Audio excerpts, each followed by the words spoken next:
नमस्कार दोस्तों, आप सभी का एक बार फिर से बहुत बहुत बहुत बहुत स्वागत है इस पॉडकास्ट में जिसका नाम है दादी जी का चश्मा। आइए दोस्तों, आज की सुंदर सी कहानी को बिना किसी देरी के शुरुआत करते हैं झूमते झुलाते। इस कहानी का नाम है बंदर बांट। हमें जंगल की कहानियों से विशेष प्रेम हो गया, तो आज की कहानी भी जंगल में ही आधारित है। शुरुआत करते हैं कहानी को। जंगल में एक भालू परिवार रहता था। उसमें दो भाई थे, छोटे और मोटे जुड़वा भाई, एक जैसी शक्लें, रोमू और रीछू। ये दोनों बच्चे सवेरे होते ही जंगल में निकल जाते और सारा दिन मटर गश्ती करते, घूमते फिरते, मौज मनाते। स्कूल जाना नहीं था इन्होंने।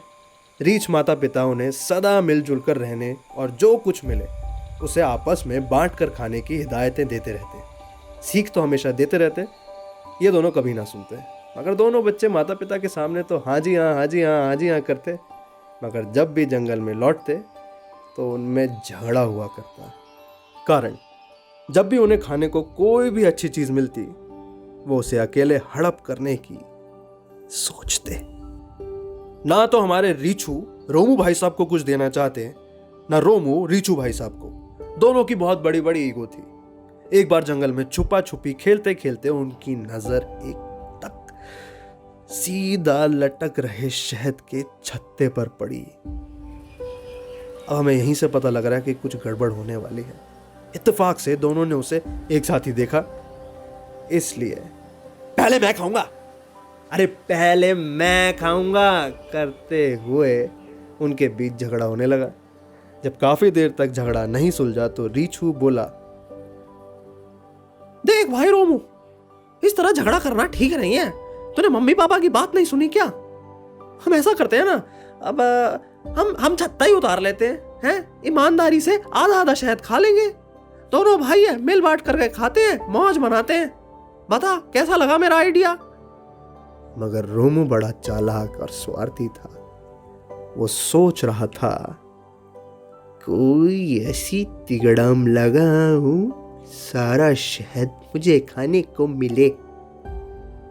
तो कहता, अरे यार ये तो छोटा सा छत्ता है।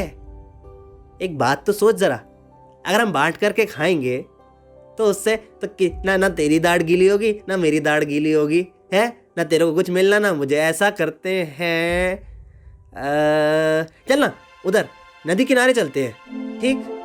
तो ऐसा करते हैं भाई, वहां से दौड़ लगाते हुए आते हैं। जो भी पहले छत्ते तक पहुंचेगा, देख ईमानदारी की बात करता हूं, बात ध्यान से सुन ले। छत्ते तक पहले तक जो पहुंचेगा वही इसी को शहद मिलेगी। तो मेरे से बाद में बोलियो मत कि चीटिंग कर रहा है, ये कर रहा है, रूल्स नहीं बताए। समझ में आ गया? हाँ चल, क्या कर सकते हैं हम। रीछू को यह शर्त मंजूर हो गई। दोनों भाई पलट कर नदी की तरफ चल दिए। 15 मिनट में वे नदी के किनारे पहुंच गए। फिर वहां से दोनों ने दौड़ लगानी शुरू करी। 5 मिनट भी नहीं लगे उन दोनों को वापस छत्ते तक आने में।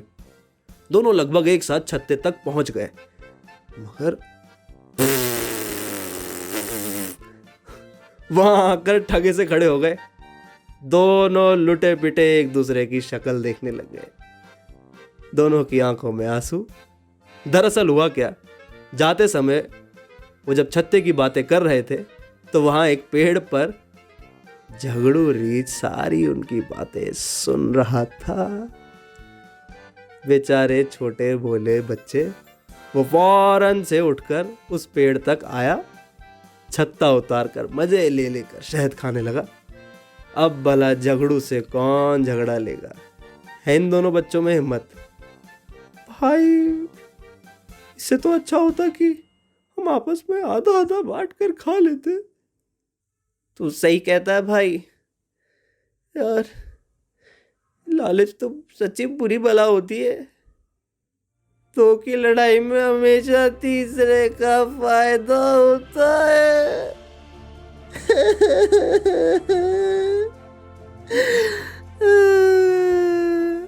फिर दोनों भाई मुंह लटकाए घर की ओर चल दिए।